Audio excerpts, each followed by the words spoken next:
Hello everyone, good morning to all of you. आइए आज हम लोग 1857 क्रांति या विद्रोह के कारण पढ़ रहे हैं। कारण पढ़ लिए, इसका प्रभाव परिणाम को भी पढ़ लिए। आज हम लोग इसकी स्वरूप या प्रकृति को पढ़ेंगे कि जो 1857 क्रांति है उस क्रांति का क्या स्वरूप था, स्वरूप कैसा था, उसकी प्रकृति क्या थी। तो इसे जो है हम PDF आप लोगों को दे रही हूँ और मैं इसका सिर्फ मैं पॉइंट्स बता देती हूँ और पॉइंट्स के आधार पर जो है आप लोग लिख लेंगे, क्योंकि ये क्वेश्चंस जो है पिछले ये 5वां वीडियो है इस टॉपिक पर, क्योंकि ये बहुत ही अच्छा ही टॉपिक है, बहुत ही अच्छा टॉपिक है। तो इसीलिए जो है इसमें जो है आज हम लोग इसके स्वरूप को पढ़ते हैं। ठीक है, 1857 के विद्रोह के स्वरूप के बारे में विद्वानों में जो है कई मत पाए जाते हैं, यानी एक मत नहीं है। कुछ विद्वानों की राय है कि यह एक सैनिक विद्रोह था, तो दूसरी ओर राय है कि यह प्रथम स्वतंत्रता संग्राम थी जिसका उद्देश्य भारत से अंग्रेजी शासन को समाप्त करना था। कुछ विद्वानों का कहना है कि इसे असंतुष्ट भारतीय नरेशों में और जमींदारों का विद्रोह माना जाता है, तो कुछ इसे केवल असंतुष्ट मुसलमानों का षड्यंत्र माना जाता है। विभिन्न मतों का विवेचन किया गया है और विभिन्न मत का जो विवेचना है उसे हम पॉइंट्स के रूप में रखे हैं और पॉइंट्स के आधार पर हम इसे कुछ समझाने का प्रयास किए हैं। यह एक सैनिक विद्रोह था, जिन्होंने कहा कि यह एक सैनिक विद्रोह था, तो इस मत के समर्थक में जॉन लॉरेंस, सर जॉन सी, जेम्स ग्राहम थॉम्सन, P.E. रजटर्स, गैरेट आदि पश्चात विद्वान है। सर जॉन लॉरेंस के विचारानुसार यह सैनिक विद्रोह मात्र था जिसका तत्कालीन कारण कुछ नहीं, केवल कारतूस वाली घटना थी। इसका संबंध किसी पिछली सुनियोजित योजना से नहीं था। सर जॉन लॉरेंस से सहमति प्रकट करते हुए P. रॉबर्ट्स लिखते हैं कि 1857 का जो विद्रोह था एक विशुद्ध सैनिक विद्रोह था। सर जॉन सीले लिखते हैं कि यह न केवल सैनिक विद्रोह था, देशद्रोहतापूर्ण सैनिक विद्रोह था जिसका न कोई देशी नेता था और न इसे सामान्य जनता का समर्थन प्राप्त था। यह देशभक्ति की भावना रहित स्वार्थपूर्ण सैनिकों का विद्रोह था। थॉम्सन एवं गैरेट के शब्दों में विद्रोहियों को संगठित राष्ट्रीय आंदोलन बताना भारतीय साहस और योग्यता का उपहास करना है। इसे एक सैनिक टुकड़ी ने कुचलने का जो है प्रयास किया था। ये मत रहा।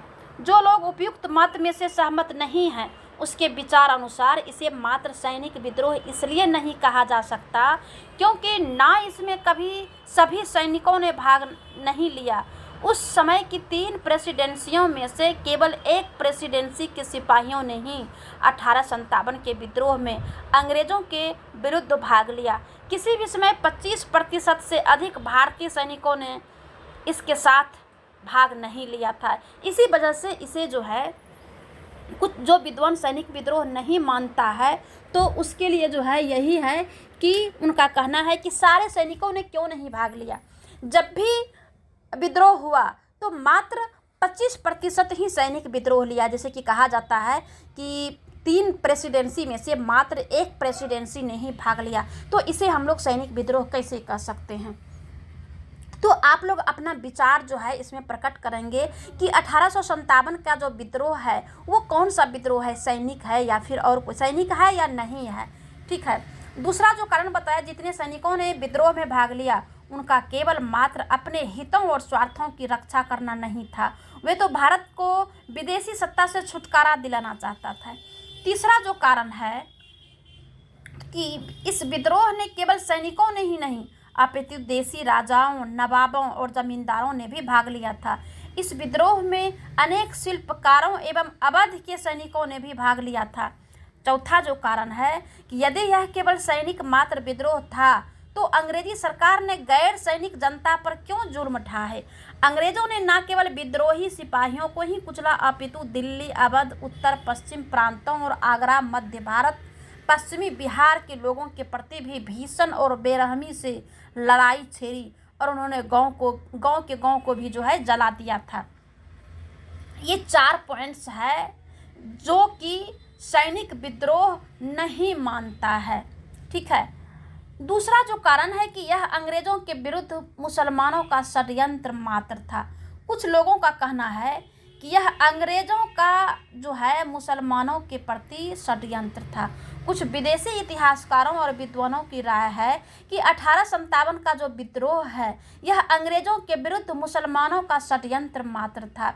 सर जैन ओटम इस संबंध में लिखते हैं कि यह विद्रोह भारत में मुगल शासन की पुनर्स्थापना का प्रयास मात्र था।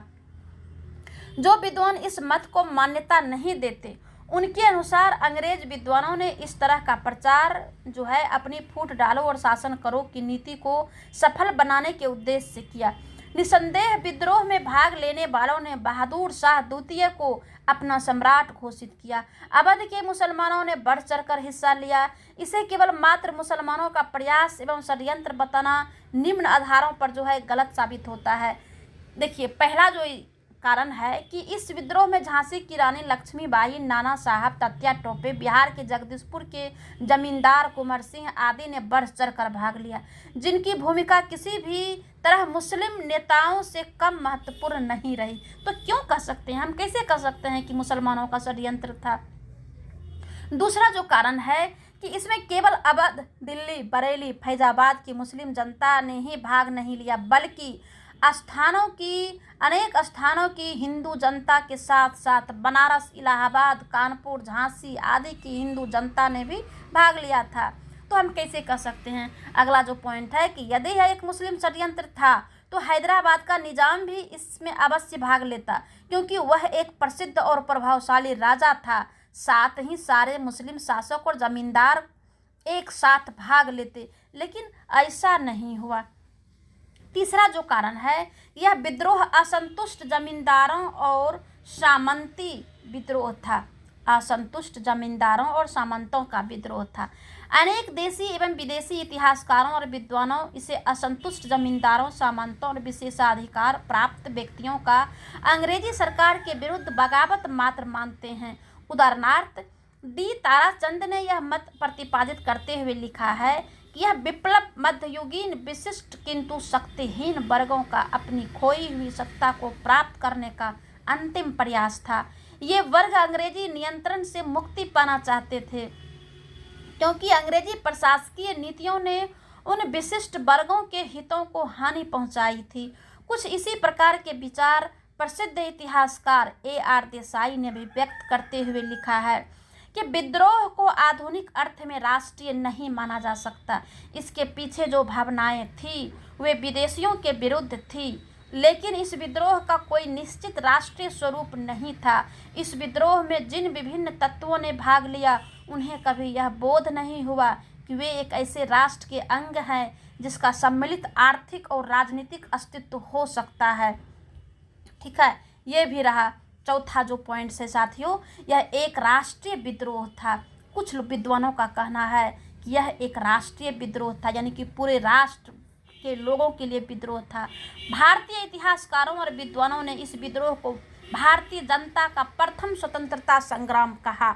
इस मत के प्रवर्तक है विनायक दामोदर वीर सावरकर। उन्होंने सर्वप्रथम 1909 ईस्वी में भारत की स्वतंत्रता का युद्ध नामक ग्रंथ में 1857 के विद्रोह को भारत के लोगों का प्रथम स्वतंत्रता युद्ध कहा। उनके विचारों का समर्थन K.M. पानिक्कर, अशोक मेहता, J.C. विद्यालंकर, जवाहरलाल नेहरू ने भी किया था। उन्होंने इसे राष्ट्रीय क्रांति और प्रथम स्वतंत्रता संग्राम कहा। इन विद्वानों के अनुसार इस विद्रोह का उद्देश्य अंग्रेजों को भारत से बाहर करना था, एक राष्ट्रीय शासक को सत्ता सौंपना था।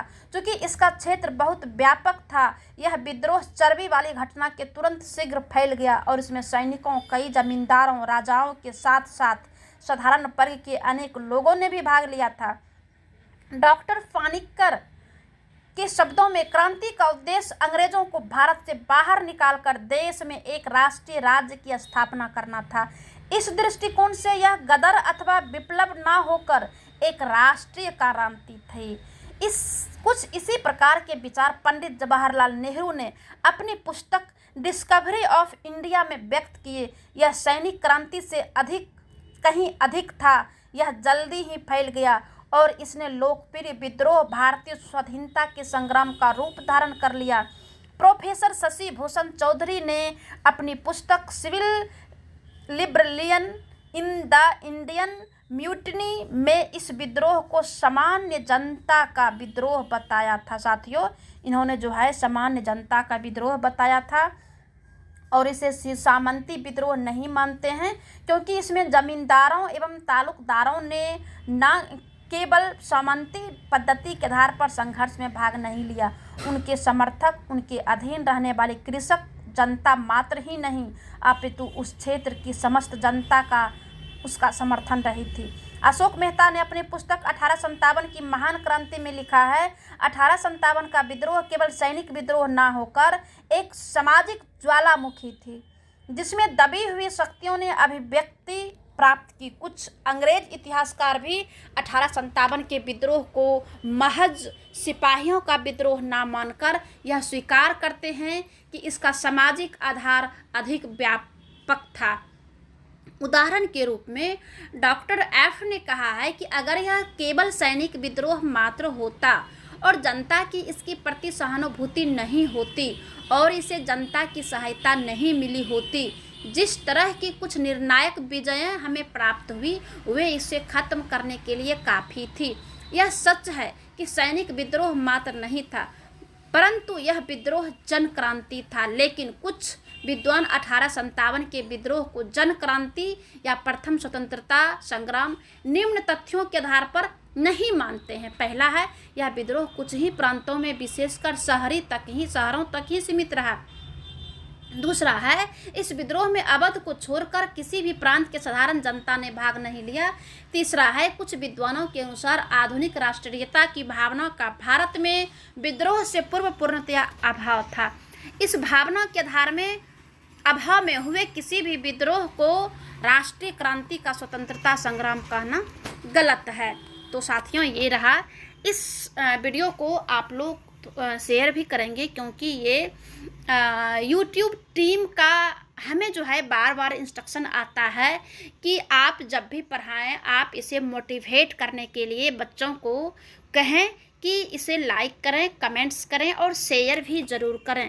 ये यूट्यूब टीम्स का कहना है साथियों, क्योंकि मेरा काम सिर्फ पढ़ाना है। हम ऑलरेडी कॉलेज में हूँ, कॉलेज के बच्चे को पढ़ाती हूँ और कॉलेज के बच्चे के अनुसार ही हमने वीडियोज़ को हम यूट्यूब पर डालने लगे, क्योंकि ये एक कॉलेज से दूसरे कॉलेज में जब हमने ये कोविड-19 के दौरान जब हम आए तो बच्चों लोग का कहना था कि आप अगर मेरे कॉलेज से दूसरे कॉलेज में गए हैं तो आप अपना पढ़ाया हुआ जो भी PDF है, नोट्स है, उसे यूट्यूब पर डालें, ताकि आपको अपने कॉलेज के साथ साथ हमें भी प्राप्त हो। तो साथियों, इसी तरह पढ़ाते पढ़ाते यूट्यूब का नज़र मेरे ऊपर पड़ा, तो यूट्यूब टीम का बार बार मुझे इंस्ट्रक्शन आता है, मेल आता है कि आप जब भी पढ़ाएँ तो बच्चे से ये रिक्वेस्ट करें कि लाइक करें, कमेंट करें, शेयर करें। धन्यवाद।